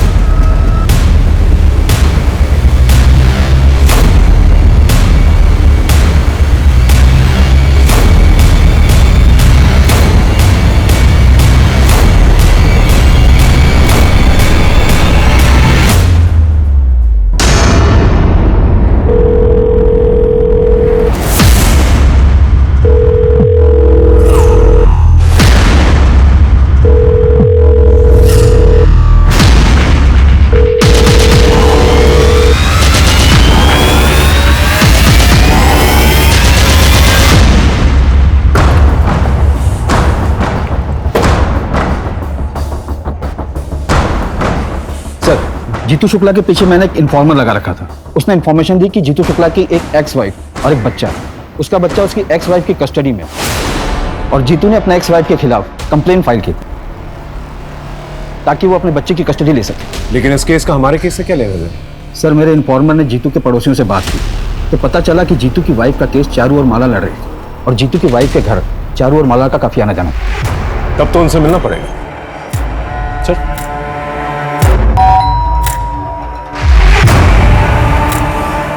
आपसे कुछ पूछताछ करनी थी। क्या तुम्हें पता था कि चारू और माला तुम्हारे खिलाफ केस लड़ने वाली थी? जी सब पता था। मेरा उनके साथ झगड़ा भी हुआ था। क्या करने आए हो तुम यहाँ? तुमसे मतलब है तुम अपनी बीवी को गलत सलत दवाइयाँ खिला के उसको बनाना चाहते हो ना, पर मैं ऐसा होने नहीं दूंगी। देखता हूँ मुझे कौन रोकता है। मैं अपने बेटे की कस्टडी लेके रहूंगा। मैं भी देखती हूँ तुम ये केस कैसे जीतते हो। चलो। मानता हूँ साहब की मुझसे गलती हुई, लेकिन ये सब मैंने अपने बेटे के लिए किया। साहब मैं अपने बेटे के साथ प्यार से शांति से जिंदगी जीना चाहता हूँ। मैं क्यों ऐसा करूंगा? सर ये सारे जूते ले जाता हूँ, फॉरेंसिक लैब में भेज देंगे शूटिंग मैच के लिए। जीतू कहीं जाना मत, तुम्हें थाने कभी भी बुला सकते।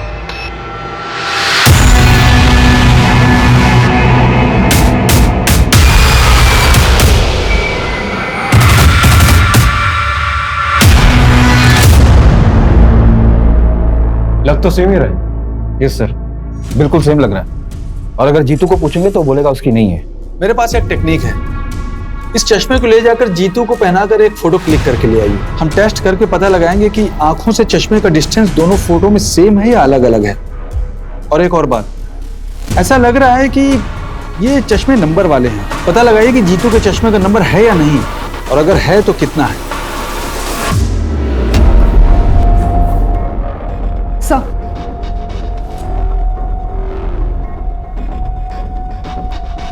सर रात को 10:15 बजे सोमा यहाँ से गुजरता है और फिर 10:30 बजे वापस आता है। सर फिर कुछ देर अल्ताफ से बात करते हैं। ये अल्ताफ है, इसने ठंड के मारे शॉल ओढ़ी हुई है। थोड़ा फॉरवर्ड कर, थोड़ा पीछे, एक मिनट यहाँ पॉज।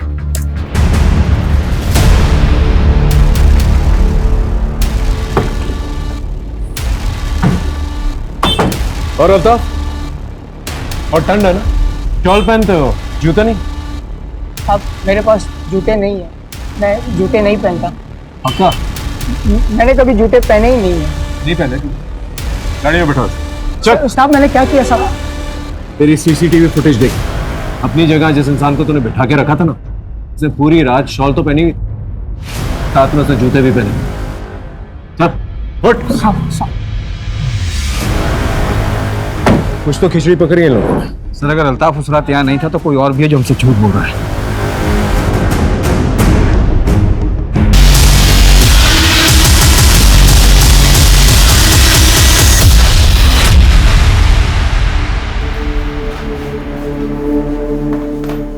अनीता जी, और कितना झूठ बोलेंगी आप? सर मैं कुछ समझी नहीं।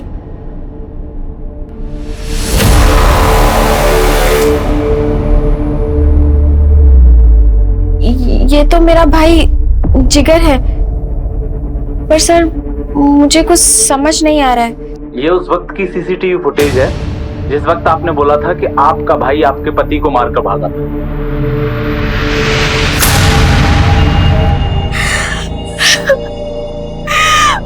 मैं सब सच बताती हूँ, सच बताती हूँ।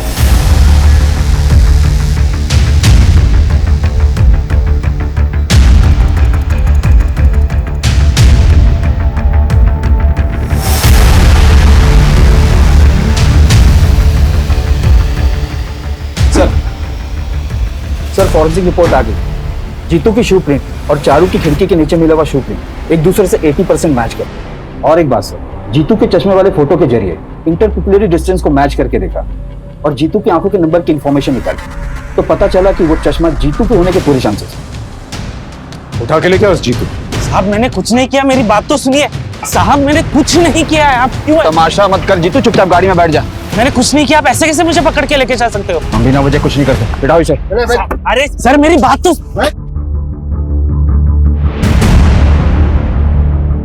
ये बाइक चेक करो, नंबर वही है।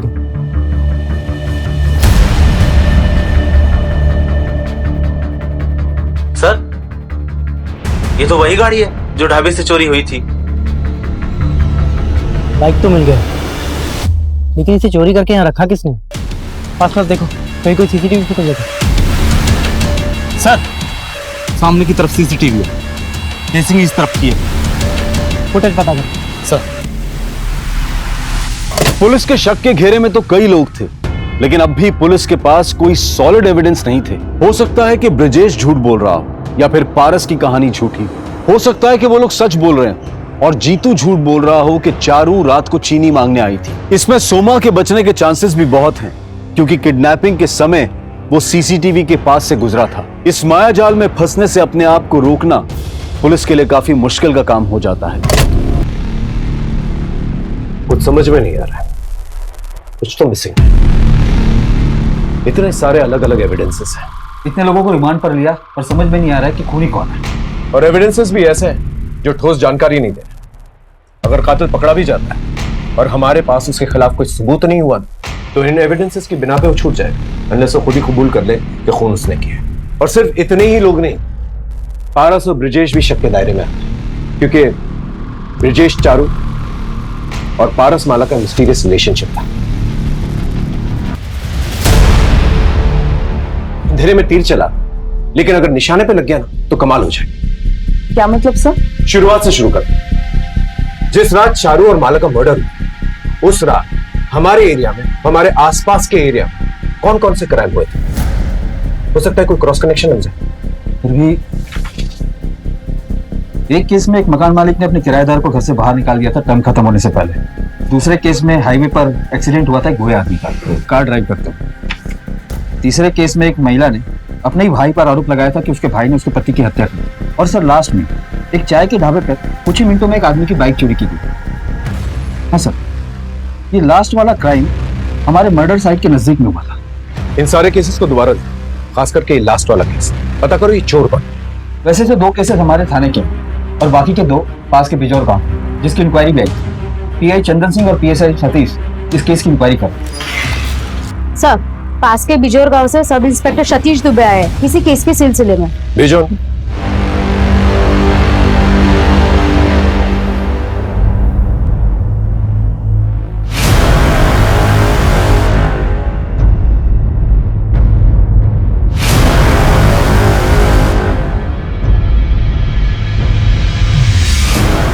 ये फुटेज आपको कब मिली? सर अभी थोड़ी देर पहले। इस दूसरी बाइक का नंबर पता करो और ये भी पता करो ये रहता क्या। सर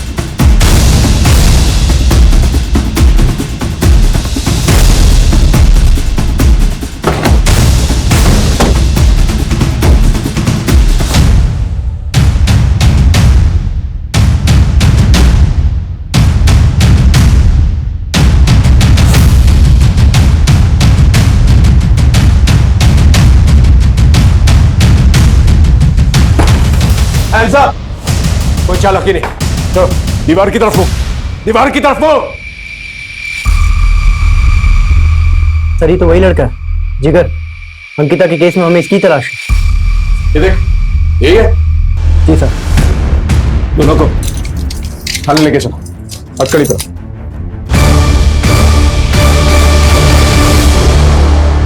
क्या अनीता के केस का इन दोनों बहनों के केस से कोई संबंध था, या फिर यह सिर्फ एक इत्तेफाक था कि ये दोनों केसेस जुड़ने वाले थे? पुलिस इन केसेस को सुलझाने में लगी थी, पर क्या कोई चीज इनमें छिपी धुंधली सच्चाई को साफ तौर पर नजर में ला सकती थी? दोनों केसेस की छानबीन ऐसे कौन से राज खोलेगी कि जिससे पुलिस की मुश्किल आसान हो सके?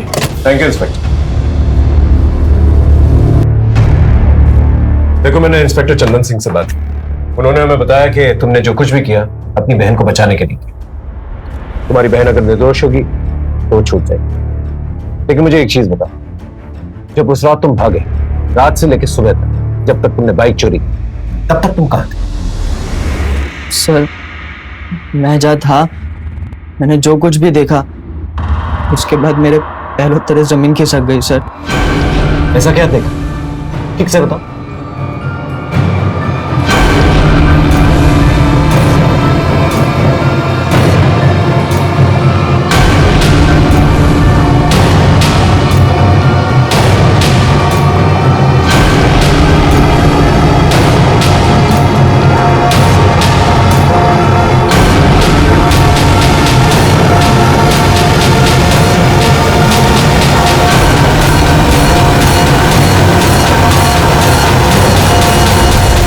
किसने मारा दोनों लड़कियों?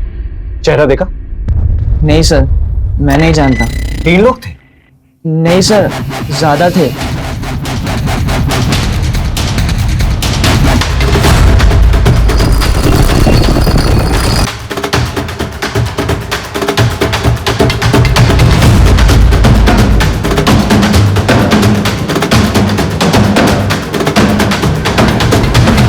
और फिर थोड़ी दूर जाकर मैंने वो बाइक कई रास्ते में साइड में लगा दी और अपने दोस्त को फोन कर कर बुलाया मुझे ले जाने के लिए। सर शायद एक और आदमी था। अब ये कौन हो सकता है?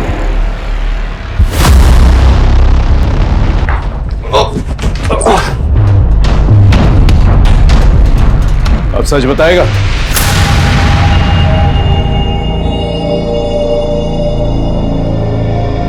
चारूदी, मुझे ना आपसे कुछ बात करनी थी। बोल। अब वो ना मुझे आपको किसी से मिलवाना था। देर आए दुरुस्त आए। वैसे नाम क्या है जनाब का? अरे कितनी रात गए, कौन है? तो रुक, मैं देख के आती हूँ।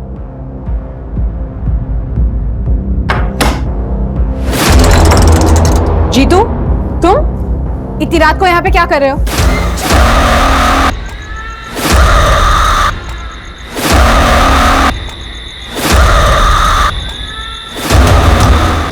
पहले से ही प्लान था ना इस। अल्ताफ ने अपनी जगह सीसीटीवी के सामने किसी और को बिठा दिया, शॉल उड़ा के, और फिर ज्वेलरी शॉप के सामने से ये सोमा गुजरा ताकि सीसीटीवी कैमरा में इसकी फुटेज आ जाए और ये सेफ हो जाए। उसके थोड़ी देर बाद वो भी मेरी खान में आ गया। बाकी के लोग पहले ही पहुंच चुके थे, मैं जानना नहीं चाहता था वहां पर। मैं बस ये देखना चाहता था कि मेरे प्लान के हिसाब से काम कर रहे हैं या नहीं, तो इसलिए मैं भी वहां चला गया।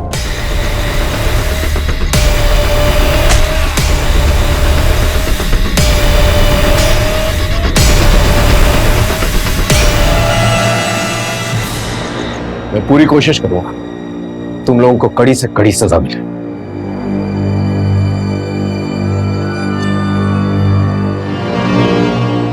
आखिरकार पुलिस सभी कातिलों को पकड़ने में कामयाब हो गई। सोमा, अल्ताफ, सुखीलाल और सनी सिंह के पास चारू और माला को मारने के लिए अपनी अपनी वजह थी, लेकिन किसी को मौत के घाट उतारने के लिए कोई भी वजह वाजिब नहीं होती। एक 19 साल का लड़का जिगर जो अपनी बहन अनीता को बचाने की कोशिश कर रहा था, उसकी वजह से चारू और माला को इंसाफ मिला। सोमा, अल्ताफ, सुखीलाल और सनी सिंह सबने मिलकर चारू और माला से मिलने का प्लान बनाया और दोनों बहनों को बड़ी बेरहमी से मौत के घाट उतार दिया, जबकि ये दोनों लड़कियां तो सिर्फ अपना काम कर रही थी। समाज में गंदगी साफ करने वालों के साथ हमेशा इंसाफ नहीं होता।